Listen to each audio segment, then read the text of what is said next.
Greetings and welcome to Mount Olympus. I am Hercules Invictus, and tonight on Quest for Optimal Wellness, we will speak to some of our questers who have found solutions on their own and are willingly sharing them with you.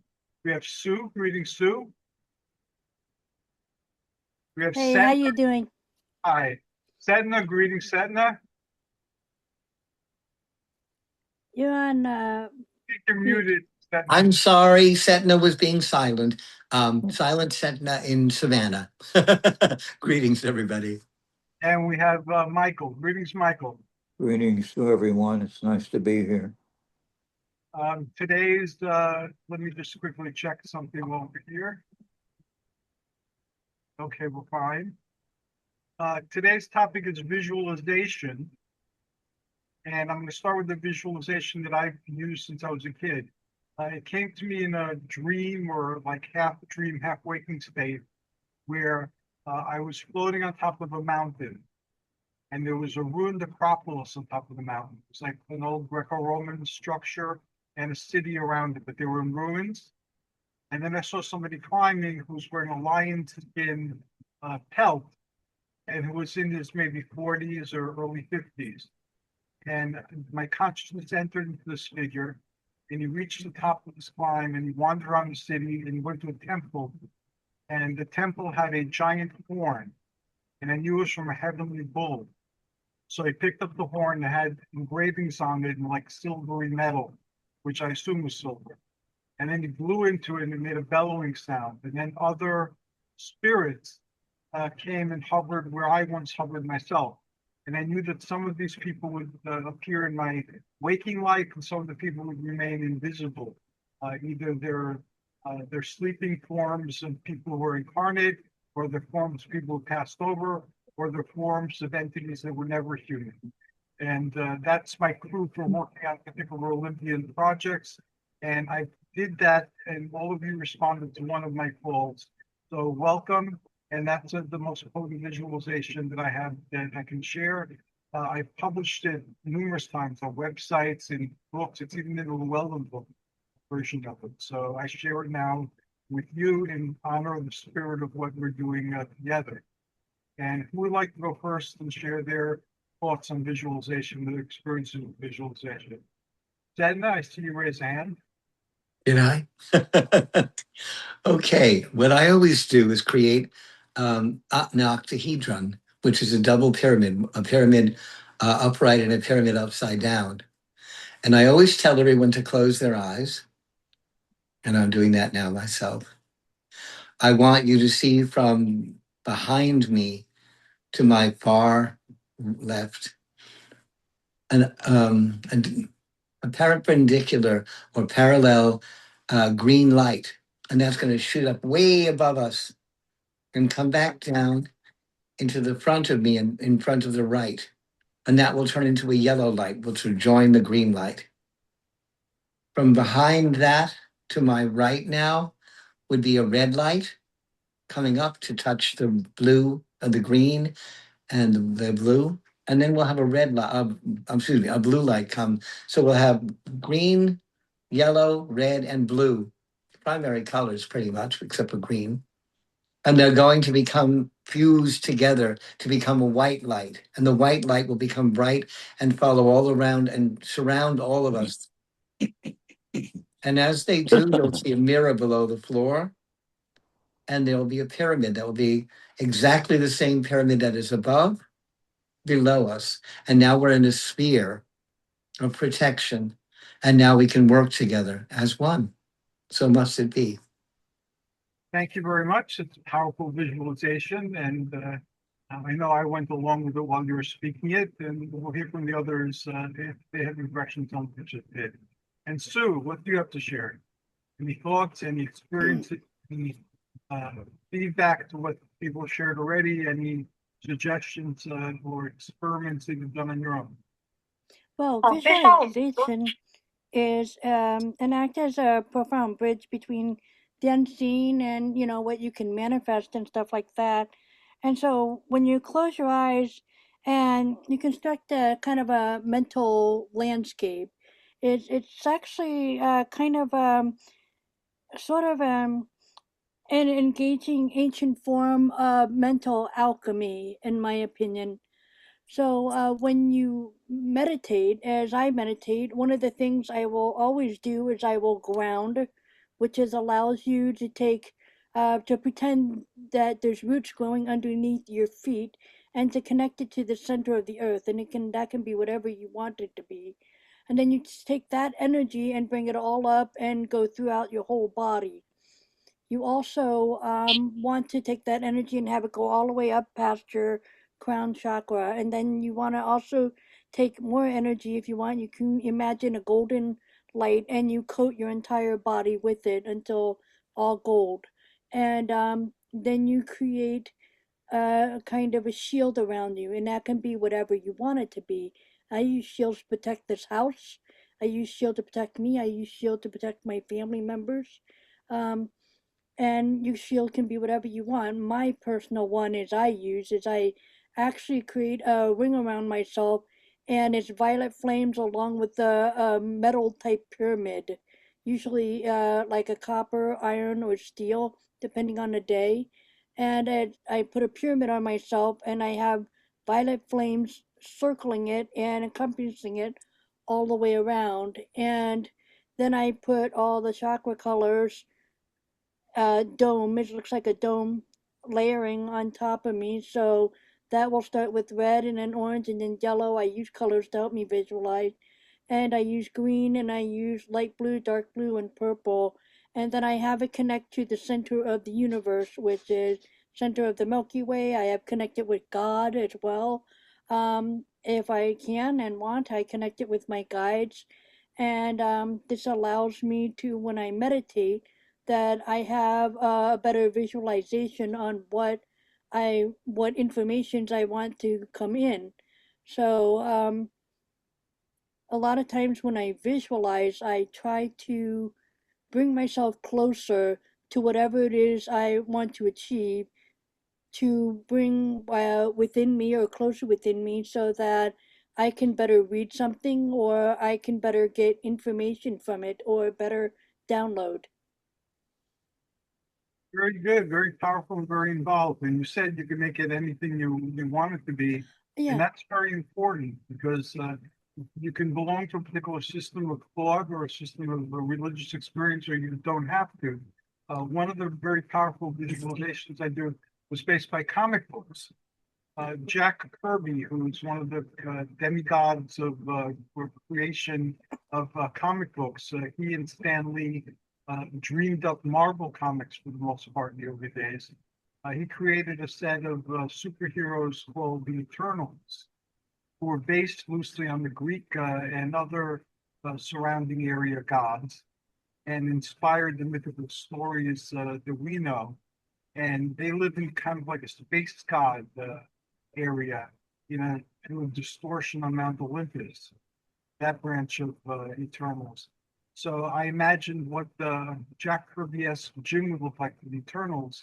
And when I'm having difficulty time with my exercises, I imagine myself in the Eternals gym doing exercise, and I find that it helps. It gets me through stuck points fairly easily, and I get pumped up very quickly of the areas that I'm exercising. So again, that's an imaginary place. It's totally imaginary. It's not even cultural, and it'll serve whatever purpose you assign to it. So thank you for sharing that.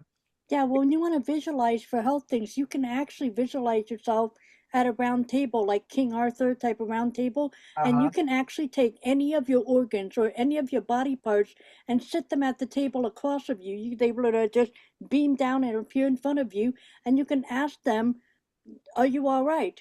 Do you need any help? How are you feeling?" And a lot of times your organs will tell you if it needs anything or not. All of your Okay, body parts. Yeah, we'll try that tonight. yeah. Michael, how about you?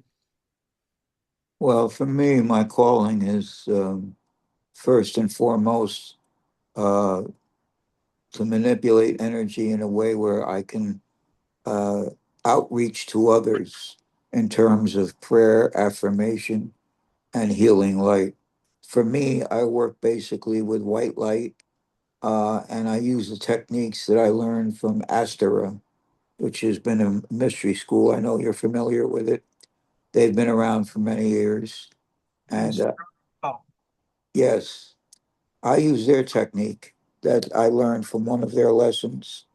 And what I do is I separate it into two systems. First, I do my traditional prayer work. I have a prayer list that I lay my hands on and I bathe it in white light.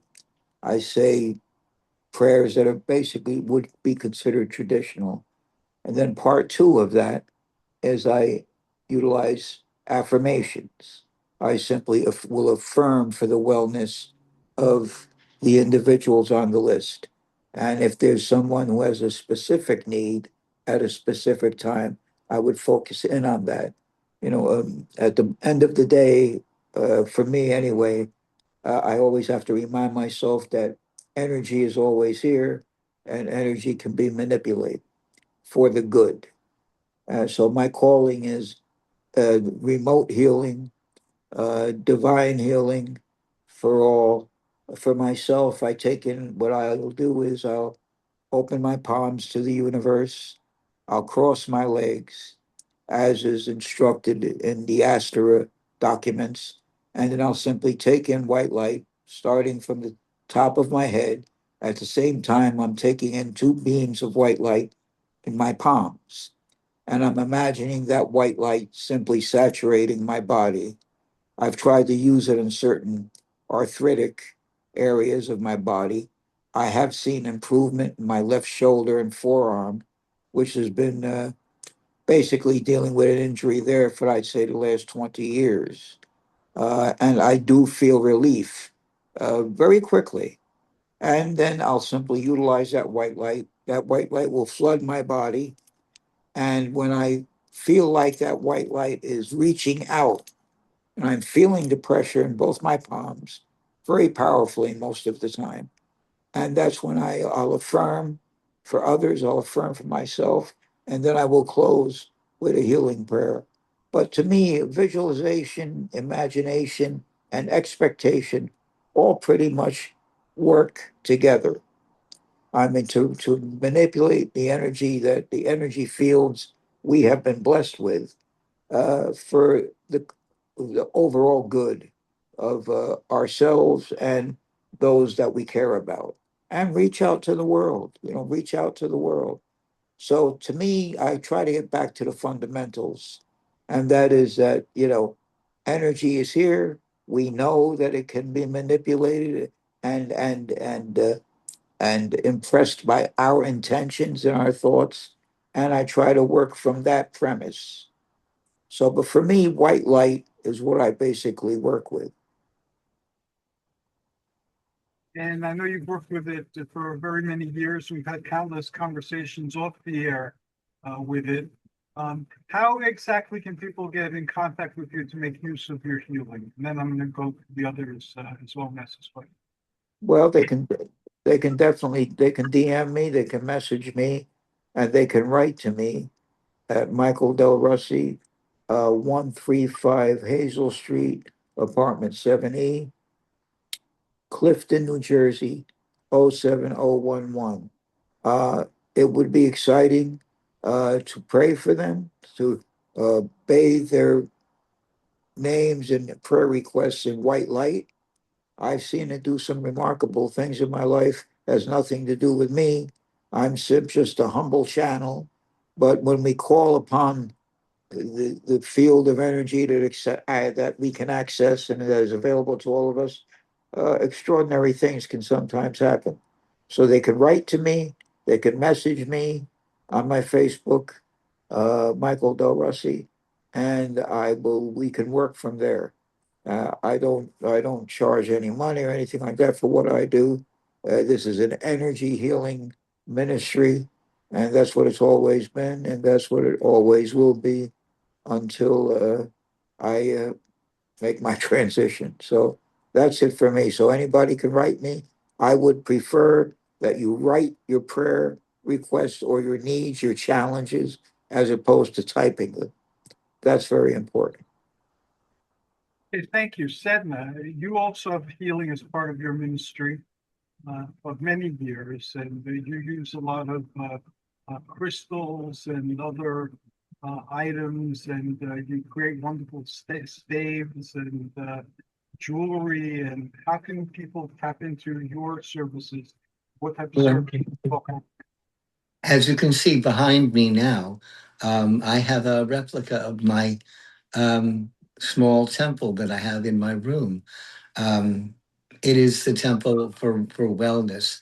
The goddess behind me is Sekhmet. She is a warrior. She is the Eye of Ra, and she will help you remove energies which are dangerous for you, cancers, illnesses, what have you. She will not heal them. She will begin to use the energy that will help you heal yourself. And I don't want people to say, oh, Michael said this will heal you. Michael will help you. Michael will send that energy to you. You can reach me very easily at Michael K. Waterman on Facebook. You can get me at Pernateru Temple, which is on Instagram. You can also get me in Phone a Wizard, as I often joke. I'm the wizard of Phone a Wizard. And that's on Facebook also. Or you can call me. That's the best way. I will ask someone for their zodiac sign, and that will connect the energy right away to me so that I will know exactly what and who I'm dealing with. And you reach me at 516-650-3691. I'm also training people now for both my cyber and my physical temples. I've been in touch with people with the Fellowship of Isis, of which I've been a member since 1977, who are getting me in touch with local ancient Egyptian groups. My work is called Heka. I am a Hekau. It means I practice ancient Egyptian magic. And I use ancient Egyptian cultural energy to help people as much as I can. Thank you very much. And I know that I benefited from Satna's blue light healing, which you performed at one point on me, just like Michael Belushi has performed some rites, and I felt them as well. So I thank you both for your healing energies and your attention. And Sue, how about you? Well, you can actually get a hold of me though at I'm on Facebook, I'm on Twitter, and I'm on Instagram. And people can message me on Messenger. And what I do is I help people through meditation. It's like a lot of times people will just call and call me on Messenger or talk to me on Messenger to just talk to me, get it off their chest. But if they need any past shadow works or trauma that needs shadow work being done on, I help them with that too. I work usually the afternoon evening shift all the way to nighttime. Lately, a lot of times I was starting about during the summer. I can work from 11 a.m. to about 4 in the morning. When school begins, which will be a couple of weeks as I homeschool, I usually can work anytime between 2 in the afternoon all the way till 4 in the morning.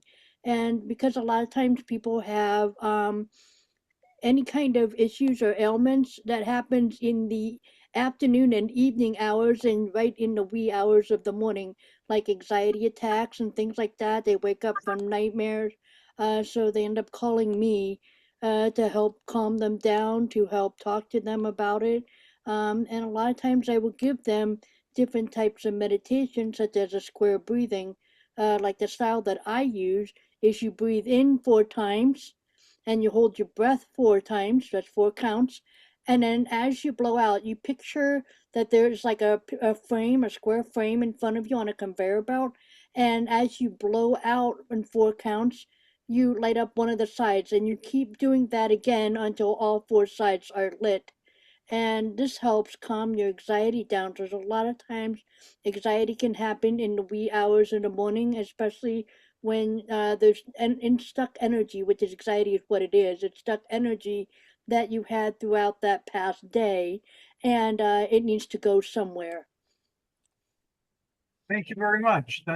Again, that sounds very powerful, and I'm looking forward to your sharing more and more of that wisdom with Yeah, us. and people can contact me for any of that on Messenger. Yeah. Now, Sedna, you mentioned the Egyptian pantheon who you work very closely with. Are you open to working with other pantheons as well? You're on mute. Good thing I was choking. Yes, Hercules, you know that I work with Zeus and Hecate. I am known to work with Odin and Freya. And I also work with Carnunos and my two ancestral gods, which are Menonol, Maclear, um, and Melusina, who's river gods and goddesses, and ocean gods and goddesses, from which I derive my ancient last name, Waterman. Yes. So those are why my ancestors call us Waterman, because we work with river and ocean gods and goddesses. Our original last name, we're going back, at least 1,500 years or more, would be Watamanan from the Isle of Man. Oh, I did not know that. That is cool. Hmm. Well, Mike, I don't tell you everything. Michael Del Russi, you work primarily with the white light and cosmic Christ. And I know that you're open to other pantheons of divinities as well. Can you share a little bit about your views? Yes, well, for me, on my own personal journey, when I'm training, and I know you mentioned some of the procedures you engage in as far as your physical fitness and training. I visualize the heroes of the past. You know, my person that have impressed me personally in terms of the fitness world, the bodybuilding world. While I'm training, I visualize certain individuals that I was very impressed with at their peak, and I can visualize them at their very best. I can name some names, those who may be familiar with the golden age of bodybuilding. I'm talking about people like Rick Wayne, Harold Poole was one of my till this day, I found his physique was extraordinary. So when I'm training, I'm in my own fitness program. I visualize them before me at their peak. Whether I've seen the pictures that have impressed me most, magazine covers, articles that I had seen back in the late middle '60s, and I envision those peak times. You know, the way with bodybuilding is today is not even worth talking about. I mean, it's just it's in another stratosphere. They don't even look human. Whatever drugs they're on, whatever they're doing, but the heroes I'm talking about were very impressive back in those days. And then also I visualize the great Greek heroes, you know, that I was exposed to back in the middle and late '60s through video, through the Sons of Hercules series, which was, I know you're familiar with it. I think that was in the middle and late '60s. So on a personal improvement level, when I'm, and especially if I need that classical energy, if you will, uh, I visualize these people and how they looked and how they performed. Some of my favorite films at that time that impressed me, and it gets me going as far, even as far as my own physical fitness. If I'm having a little bit of a slow day, I replay these films and these heroes in my mind. That's what gets me going personally, and has had an enormous impact in my life. All of those great heroes, especially in the fitness and bodybuilding world especially during the '60s, decade of the '60s, and many of them have passed away. Unfortunately, some are still around, but they are my heroes that I picture. I utilize what I call dream seeds when I need to visualize myself as a hero, as someone who's taken another step up. Uh, these are the individuals I utilize, and it helps me. It helps me in my own quest, even at this age. I do the same thing, and I celebrate that in my Facebook group. And I'm inspired by the sword and sandal heroes of my youth. I'm inspired by the mythical heroes of my ancestry and the historical heroes in between who appeared hither and yon. And I also watch movies and so on and so forth, and inspire me to serve the same purpose as well. So we share a practice with that. Absolutely. Sue, how about you? You recently performed the Roman Catholic ritual. Is your spirituality Roman Catholic? Or My spirituality is actually both. I was raised Orthodox Christian, okay, and I actually kind of morphed into the spiritual side of the line. It's not so much as pulling one card out and then sliding another card in. It's more of that I integrated the two together. Kind of like over time, you take whatever you learned in your childhood and you kind of branch it onto whatever you learn in your older years. So, even though I was raised Orthodox Christian, I actually do more of the spiritual. I connect more to the earth. I connect more to the divine. I connect to, the realms and the heavens and the astral side of things. And I just keep my thoughts and my prayers to the energy and the connection I have, whether to a specific person or even to a specific part of Earth or to even a specific part of someone's life. Let's put it like everything is just vibration, frequency, and energy. So I don't see always as much as a person or an animal. I actually do in forms of frequency and energy, if that makes sense. that makes sense. And so the subtext to the question is that you don't object to working with anybody in particular when it comes to healing. If someone was, let's say, a pagan or a pantheist or a Taoist, that you wouldn't have any difficulty working with them if it was toward healing.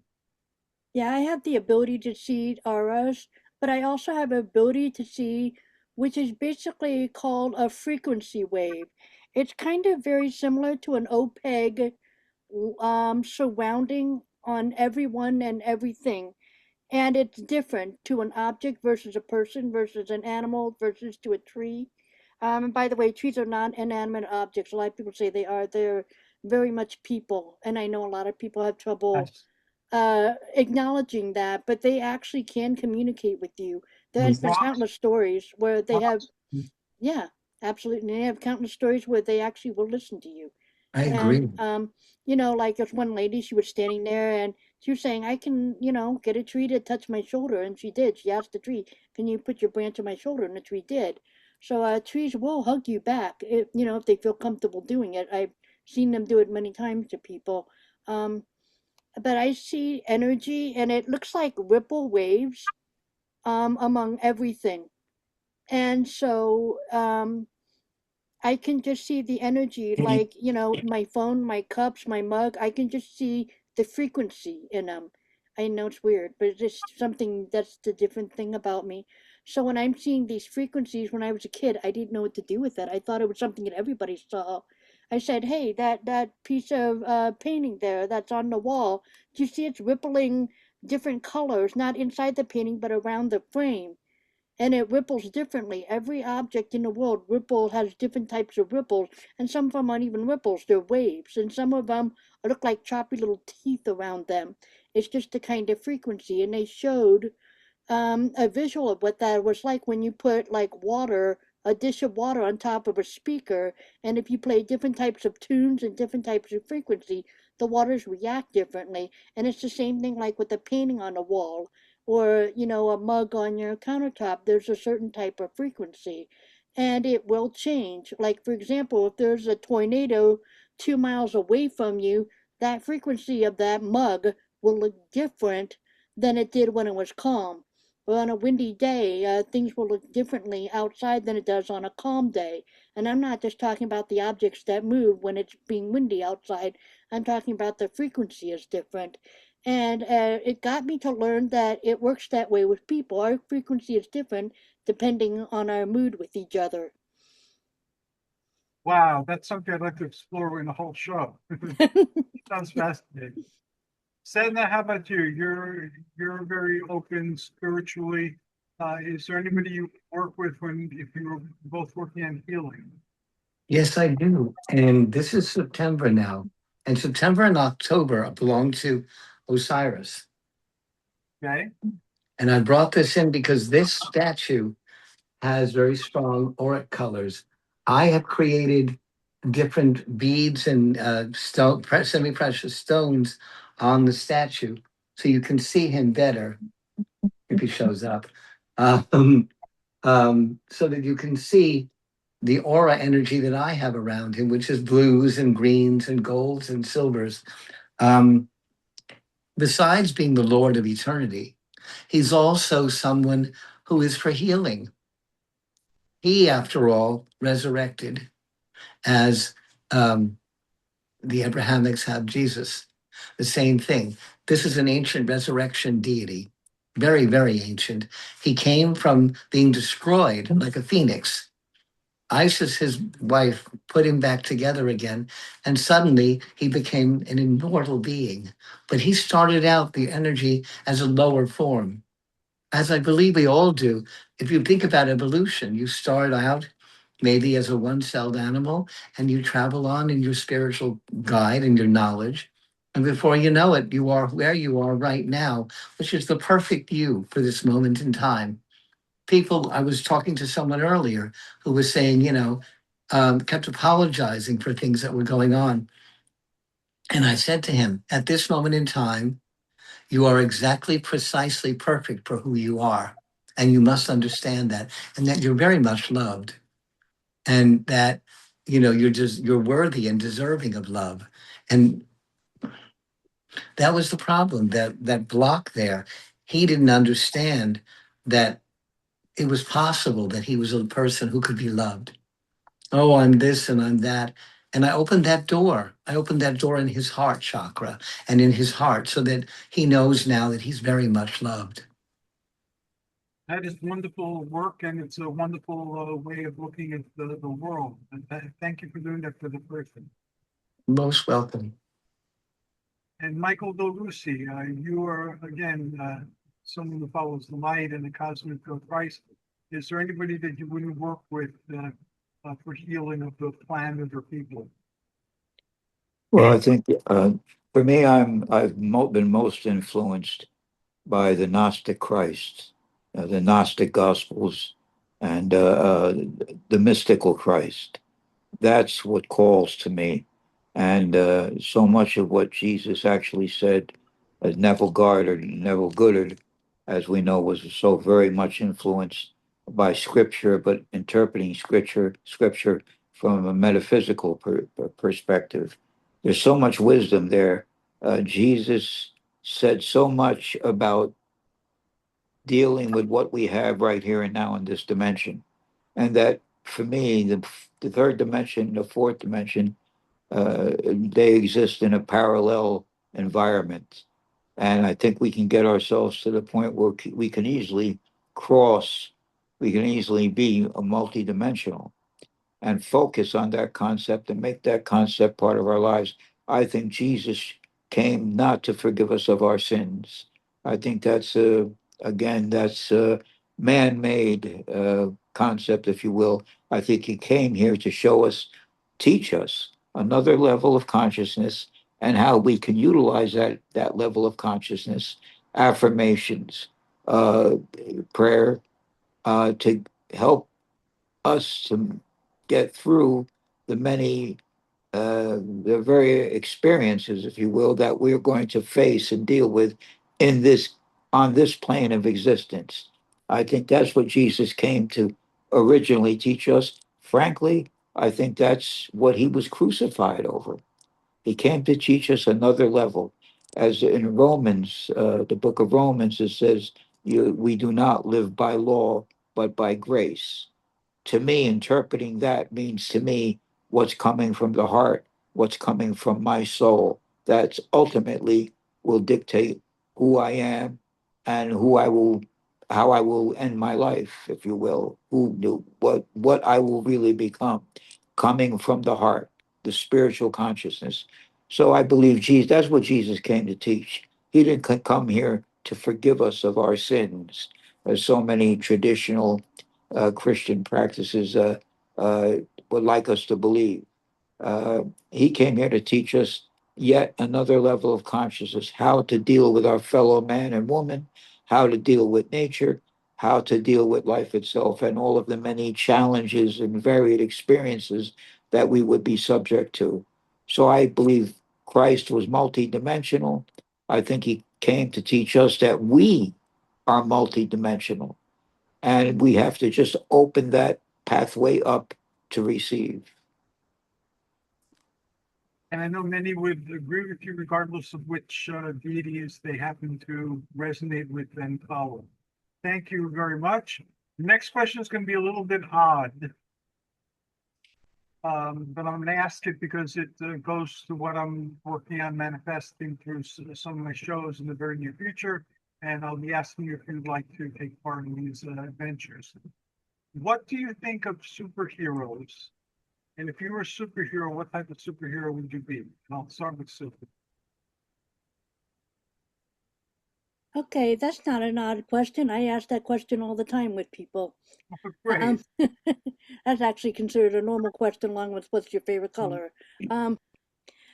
Superheroes, I actually believe, and I have seen people, so I believe, like, for example, the X-Men, some of the abilities do truly exist in this world. There are people that do have them. And like I said, it depends on your vibration.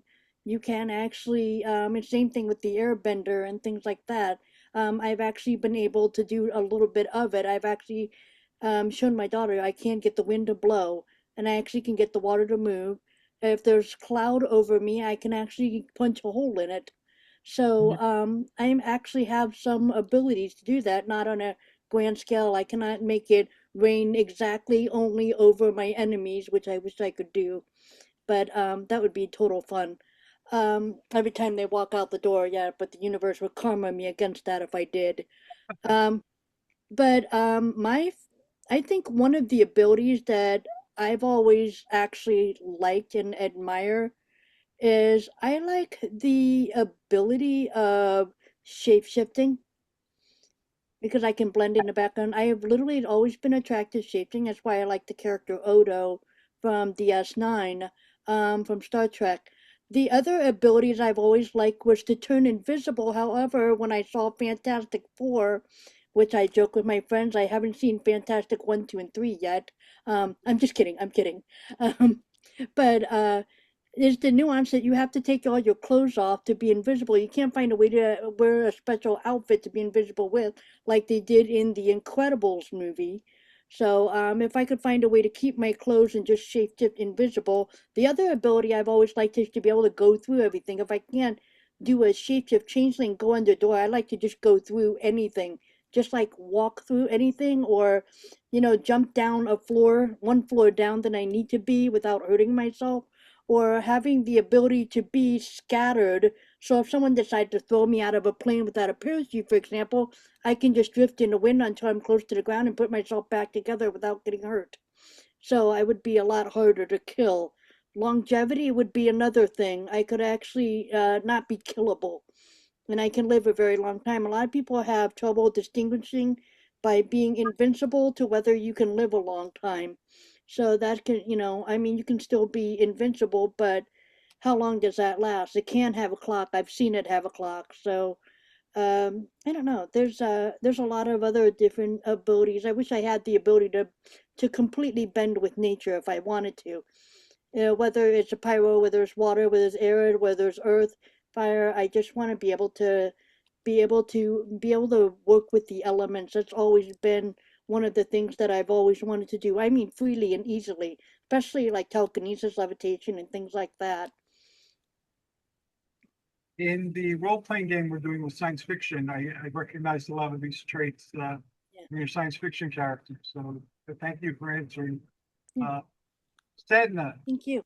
Well, a long time ago, there was an old show called Captain Scarlet. He could do everything. He was immortal.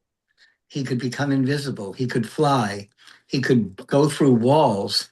Um, they could burn him. He'd come back to life. They would shoot him, and bullets went right through him. And he always there to help people who couldn't help themselves. And he was very giving. He was more unselfish. That's what I want to say. I've always been, I blame my mother. I've always been an enabler. I've always been there for everybody that needs me. My brother and sister will tell you. My sister used to call it running upstairs because whenever she was in trouble or something was wrong, whenever she needed to talk, she didn't talk to my brother or my parents. It was Michael.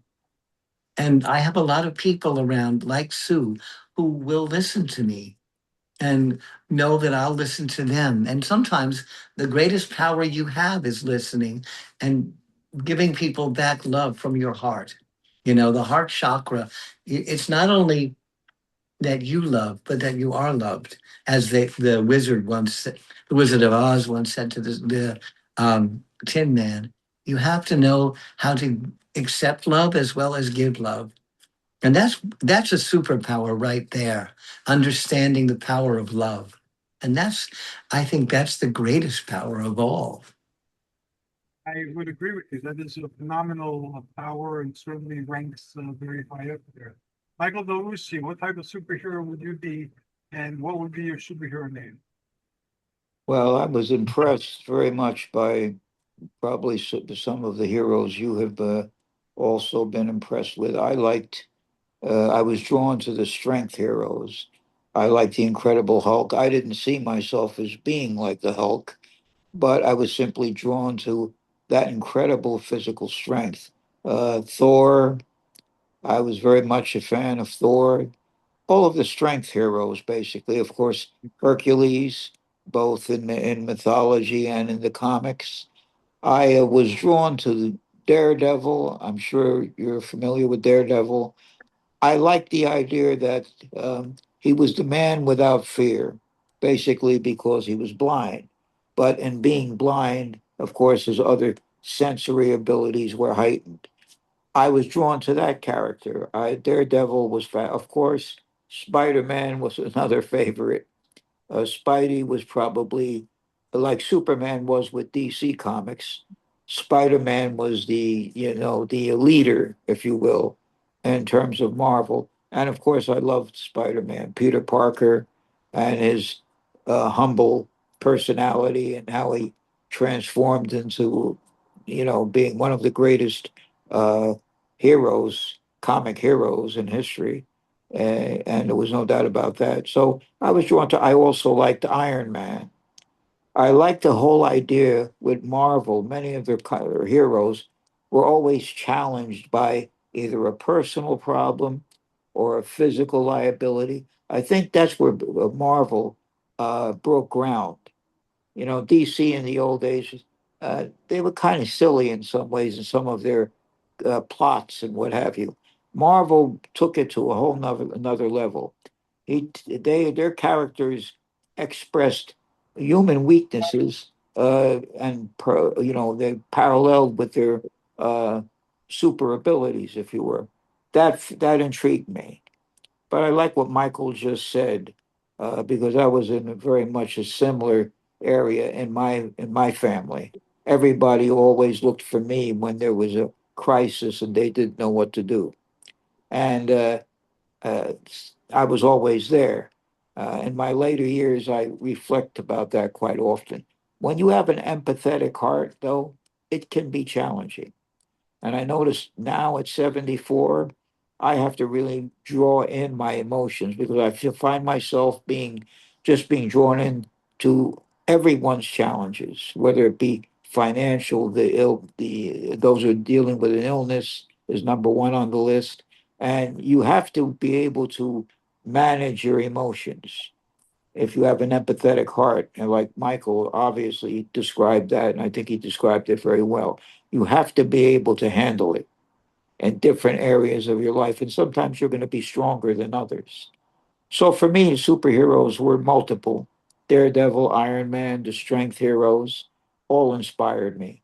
And again, it's the fact that most of them were dealing with human problems, very real problems. on this plane of existence. I found that fascinating. Okay, thank you. Again, I resonate with what you're saying. Now, if you could belong to a superhero team to address things that you would address spiritually, instead of the circle of people who comes to you for help and receives help, if we could handle global problems with our mystical abilities, would you be interested in doing something like that? I do it every day. So yes. Okay. Sue? Yeah, Okay. absolutely. Michael? Yes, and I, especially when it comes to physical illness and challenges. As an example, I lay hands on. I think writing is extremely important. I think journaling is. I have many notebooks and journals.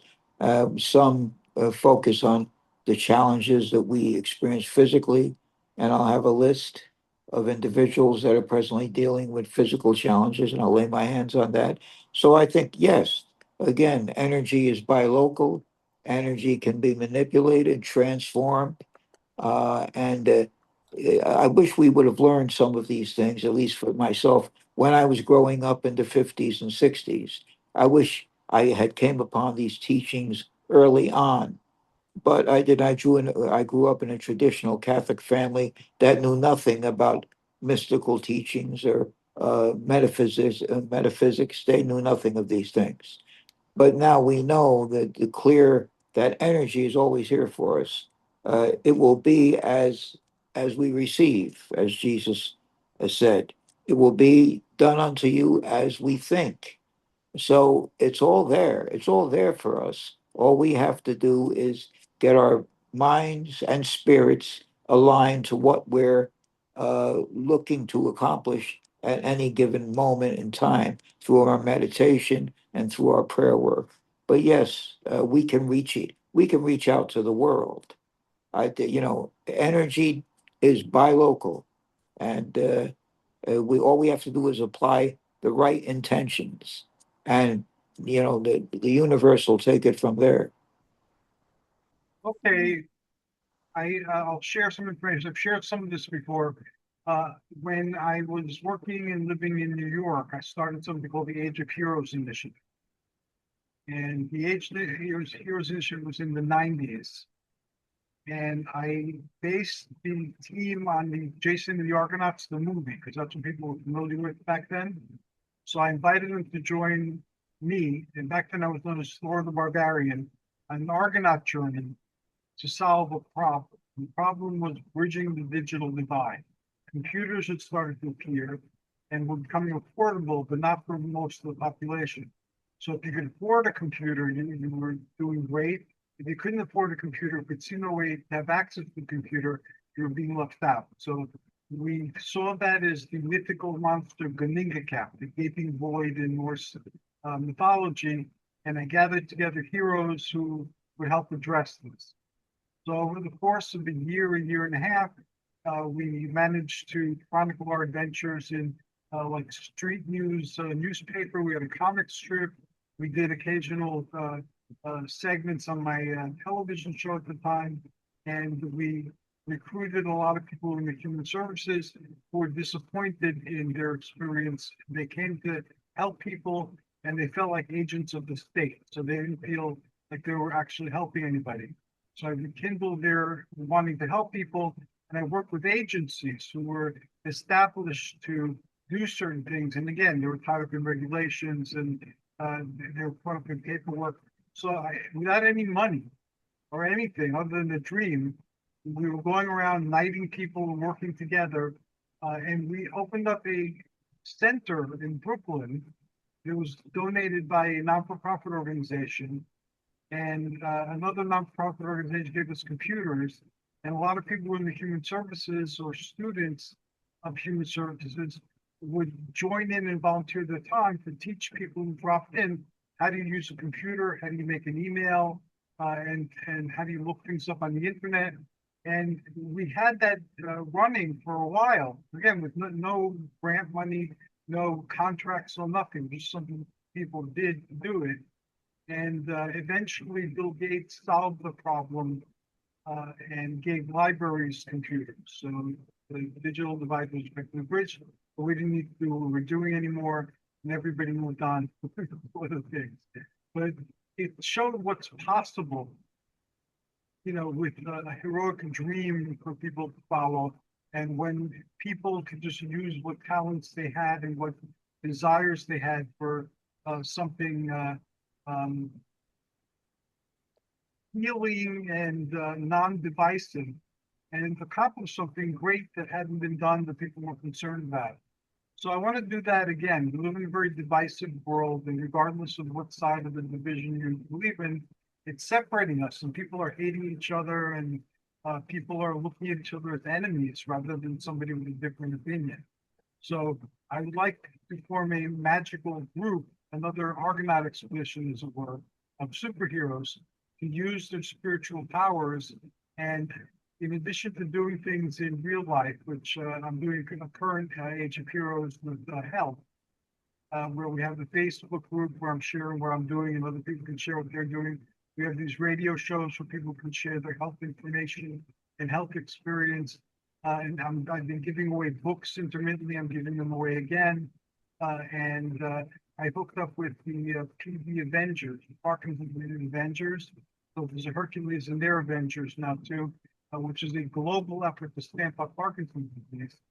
So these are all different levels of activity, everything from the totally physical and practical to the metaphysical, to try to address world health problems, regardless of what we happen to believe about whether injections are good or evil, whether political parties are good or evil, whether someone's woke or asleep, or whatever. Just let aside all the divisiveness and all the negative energy and leave something positive will benefit everybody. So I wanted to say something very quickly. You did all that manifestation and all that bringing about helping with people with computers. How do you know, and I believe you did, that your vibrations didn't inspire Bill Gates to do what he did? I believe they did. we were out there. Again, we had a comic strip. We had we had knighted people who joined the New Argonauts. It was in the street news and other papers. We've been parodied a few times on like other cable shows. So that's a possibility. But it manifested. We weren't the ones who brought it to fruition, but I think we planted the seed and watered the seed. Exactly. That's what I mean. Like You know, And here, one of the meditations I use says this, that there's nothing I can't do. right. There are no obstacles, that there is nothing I can't overcome. And I believe that. And I'm living proof. As you know, I almost died 8 years ago. What was in my body was called pemphigus vulgaris. I should have bled to death. Well, I have none of that in my body now because I wasn't going to let myself go. I had too much to do. That's how I look at things. Like today, I was told that my treatment is contradictory. So what happened? It helps one part of my treatment and hurt another part of my treatment, regardless of what happened. And then another part of the problems I'm experiencing is like the cherry on the cake of problems that can't be solved. So my response was to laugh, and I have something difficult to figure out a way out of that. So I'm going to give it my all. And I also believe that there's nothing I can't do. I got something quickly to say too, because I use this here, a journal. So this is one of them. It's what I love about myself. And then I have, and I am, and I have, which is what I write. And then I write down my shadows. So what Michael has said about journaling and writing things down, I actually do this. This is another visualization that we use to also help clear energy as well as strengthen energy, not only around us, but around the world. That's incredible. That's incredible. I think you should publish these too. You should look through them and prepare them for publication somewhere. When I finish these, I was thinking of when I fill them, but basically it's my personal journals, and a lot of times it's fine if you write the same things over and over again, because you want to create that energy, such as when you say you're thankful for your home, you're grateful, for the having food, and you love your family and things like that. You're very thankful for these things because that's also the power and energy of manifestation. Indeed. Michael, you started speaking too? I'm sorry to Well, interrupt. No, no, you didn't interrupt. No, you added something very valuable. Thank you, Sue. Thank you. are you addressing me or Michael Waterman? You. I'm very impressed with Sue's journaling. I think that's one of the keys, one of the many keys to releasing uh, creative energy. I like the notebooks that she's recording and she's keeping. I think that's wonderful. I think that only heightens our vibration, only raises our vibration. Journaling, I think, is so powerful, not only to speak it but to write it.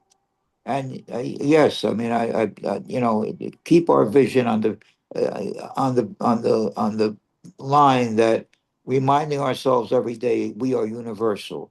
We are expressions of a universal consciousness. I think just affirming that every day, 3 or 4 times a day, I am an expression of universal consciousness. Just saying it, I can feel my energy rise just saying it. So I think I'm really impressed with the notebook she's keeping. I think that's vitally important. Journaling is an excellent tool to raise your vibration and manifest what you need in your life. And you need to spend more time being concerned about the things what can go right than what can go wrong. Most of us have been raised to think about what can go wrong when we are encountered a situation. Instead, flip it and figure out what can go right about it instead, and it changes everything. Great. Just you saying that, just you speaking those words I already felt my energy rise just hearing you make that statement.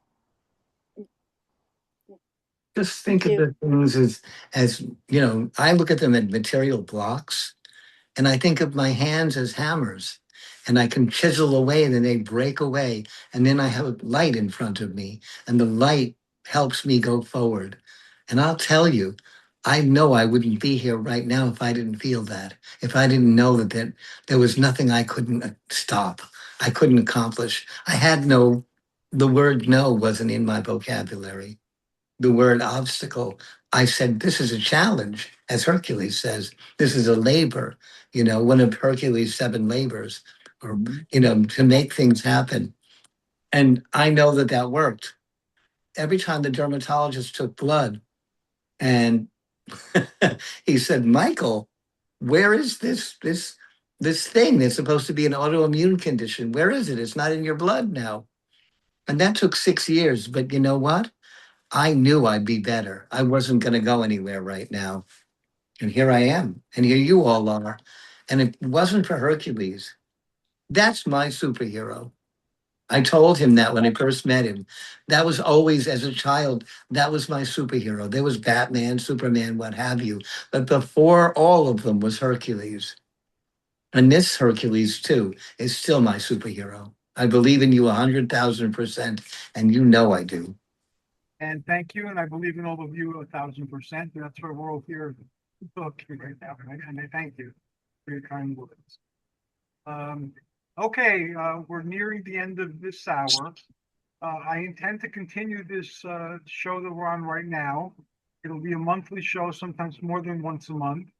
And we'll be focusing on different things people can do to help each other. We'll be revisiting them again too, and I'll leave it open to other people who are magical, see how they resonate with us. And I have 2 people in mind. One's Maria D'Andrea, who's a psychic in Bucharest, and she's a very positive person, and she's written over 65 books, or co-written, like we do with Tim Beckley and Tim Schwartz. But that's an impressive number of books to have written. And then Joanne Gajewski, who I've known for very many years now, and she has a show on the channel as well.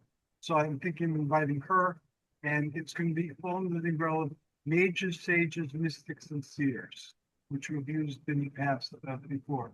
So we're gonna have major sages, mystics, and seers.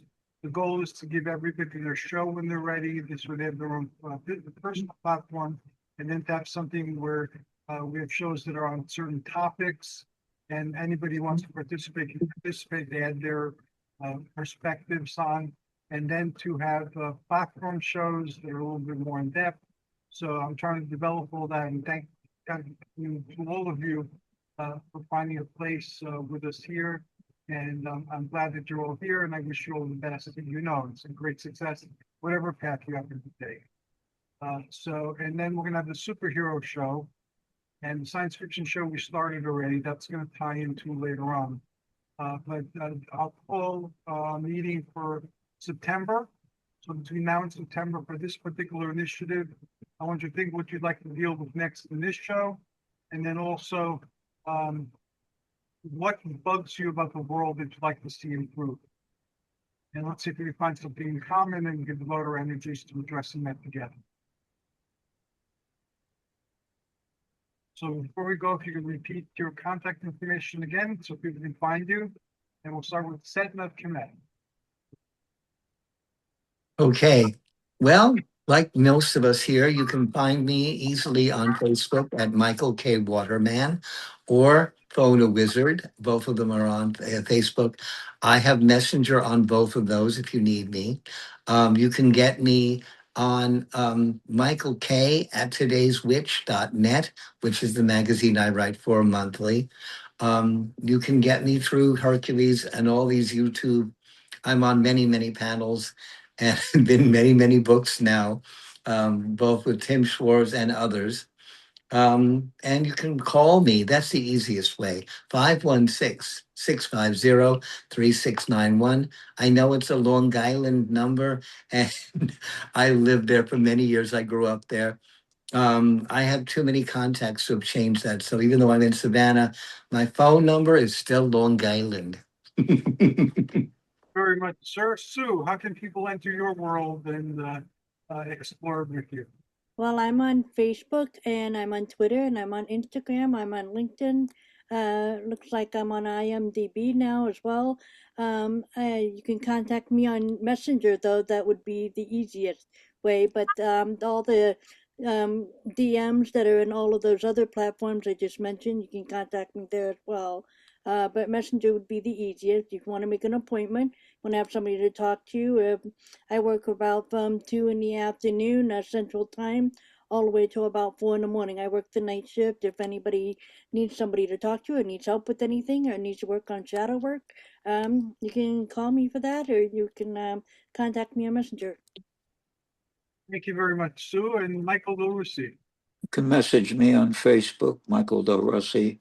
You can call me 862-438-0605.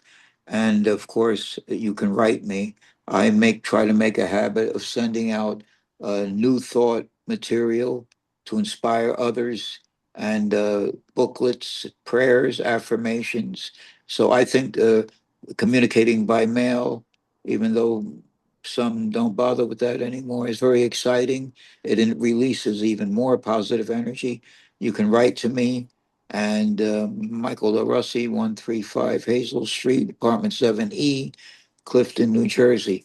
And I will send some uplifting, energetic material back to you, and I will always address your personal issues.